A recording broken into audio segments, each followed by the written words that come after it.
I did not cry when my son called me a burden. I just sold the cabin he was counting on.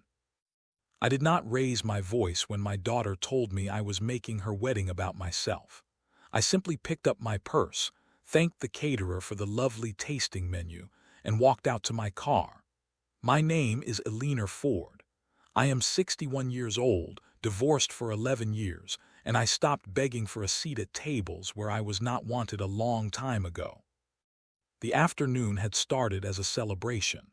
My son Marcus and his fiancée Priya invited me to a wedding tasting at a vineyard outside of town. I drove 90 minutes to get there, dressed in a soft blue dress I had bought specifically for the occasion.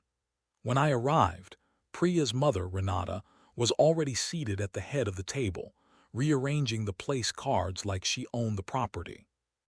Renata was the kind of woman who complimented you and insulted you in the same sentence, so smoothly you almost missed it. Within minutes, she had commented on my brave choice of dress color, asked why I had not remarried after all this time alone, and suggested that perhaps I should sit further from the head table in the photographs, since I was, in her words, not really the center of this particular story. Marcus said nothing. He had a habit of going quiet whenever Priya's family took the wheel. Priya sat beside her mother, dabbing her lips with a napkin, offering a small approving smile every time Renata landed one of her little darts. I kept my composure. I sampled the chicken, praised the wine pairing, and tried twice to steer the conversation toward the flowers Priya had chosen. But Renata was not finished with me yet. "It must be strange," she said, setting down her glass with a soft, deliberate clink, "planning your son's wedding when you never managed to keep your own marriage together. I just hope you will not make this day about your own disappointments." The table went quiet. I folded my napkin and placed it beside my plate. "I am here to celebrate Marcus and Priya, Renata, nothing more," she waved a hand. Of course, I only mean some mothers get emotional and make everything about them. I would hate for that to happen today or on the wedding day itself." Priya let out a small laugh, the kind meant to sound light but landed like agreement. I looked at my son. "Marcus, are you going to say something?" He shifted in his seat. "Mom, she is just being honest. Nobody is attacking you." It was not a defense.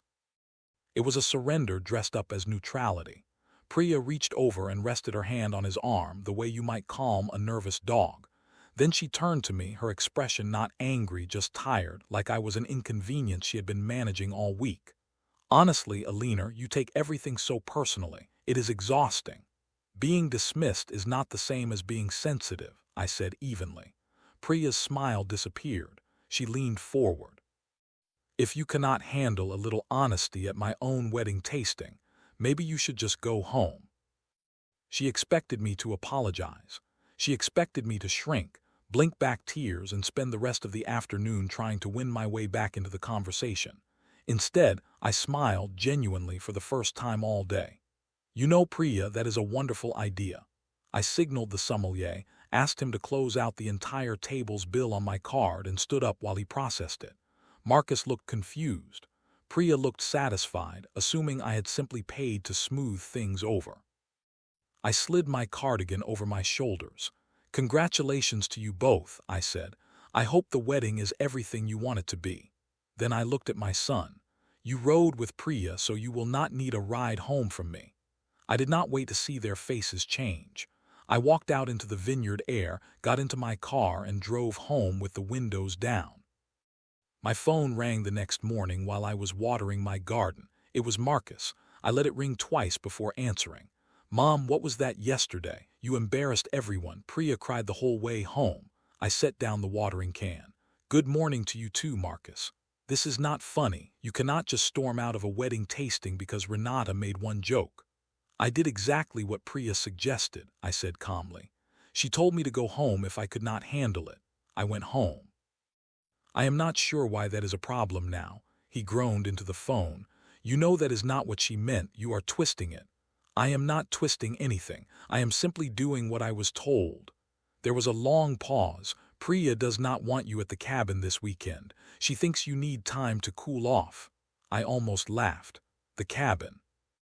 My cabin, the one on the lake that I had built with my own savings after the divorce. The one Marcus and Priya had been using every summer for the past 3 years, free of charge, complete with a standing invitation to bring their friends whenever they liked. "That works out perfectly," I said. "Enjoy your weekend, Marcus." I hung up before he could respond. I did not cry. I did not spend the day replaying the tasting in my head, wondering what I could have said differently. Instead, I made a pot of tea, sat at my kitchen table, and opened my laptop. If Priya wanted distance, she was going to get more of it than she bargained for. For 3 years, I had let Marcus and his friends treat that cabin like a resort with no owner. I paid the property taxes, the insurance, the dock maintenance, and I never once asked for reimbursement or even a thank you card. It had never bothered me before. Disrespect at a family gathering, however, was a different matter entirely. Why should I keep footing the bill for people who saw me as an embarrassment to be managed around? I logged into the property management portal and revoked the guest access code Marcus used to get into the cabin without me. I called the caretaker, a kind older man named Walt, and told him the property would no longer be available for family use until further notice. I did not send an angry text. I did not write a long email explaining myself. If they were old enough to decide who deserved respect at a family table, they were old enough to make their own summer plans. I spent the rest of that week repainting my back porch and reading in the sun. The tightness in my chest that used to show up every time Priya's name appeared on my phone was simply gone. By Friday, the changes had taken effect. I knew the exact moment it happened because Marcus did not call. He drove over instead. I was in the kitchen slicing peaches when I heard his key turn in the lock. He walked in holding his phone up like evidence. "The code will not work at the cabin," he said. "Walt said you shut down our access. What is going on?" I wiped my hands on a towel. "Nothing is wrong with the lock, Marcus. I simply removed you and Priya from the property until further notice." He blinked at me. "Why would you do that?"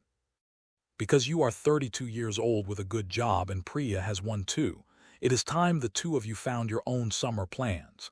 "This is about the tasting," he said, his voice rising. "You are punishing us because Renata said one thing you did not like."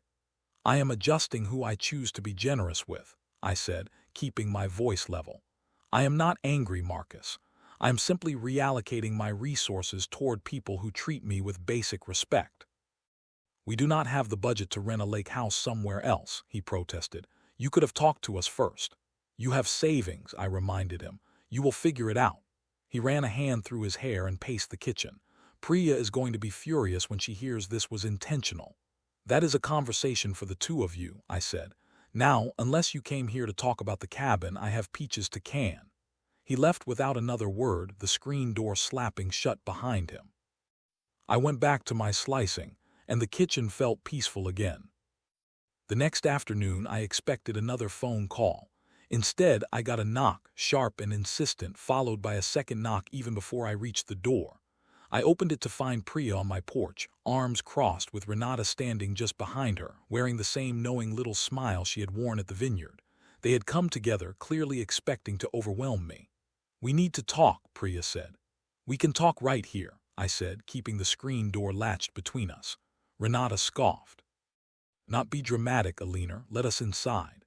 "It is my home, Renata. I decide who comes in." I looked at Priya. "What do you want?" "You cutting us off from the cabin is petty," Priya said. "You are punishing Marcus because you do not like me." "I withdrew a privilege I extended out of generosity," I corrected her. "Generosity assumes some baseline of respect. You made it very clear at the tasting that respect was optional where I am concerned, so I took my generosity elsewhere." "You are tearing this family apart over one comment," Priya insisted. "No," I said. "I am setting a boundary. What you do with that is your own business, but you will not come to my house to pressure me into revering it." I stepped back and closed the door gently, turned the lock, and returned to my kitchen. I could hear their voices on the porch for another minute before they finally walked back to their car. A quiet week passed. Neither of us called the other. During that silence, I found myself walking through my own house, really looking at it, the way you notice a room again after years of overlooking it. It occurred to me that I had spent so long being the family's safety net, the spare bedroom, the free cabin, the emergency loan, that I had almost forgotten what it felt like to simply belong to myself. I thought about something I had overheard at Thanksgiving the year before, Priya mentioning to a cousin how convenient it would be someday to just take over the cabin entirely. I had laughed it off then. I was not laughing now. I called a real estate agent that same week. Within days, a young woman named Colette was walking the dock, taking photos, telling me lake properties in that area were selling within a week of listing. I signed the paperwork that afternoon.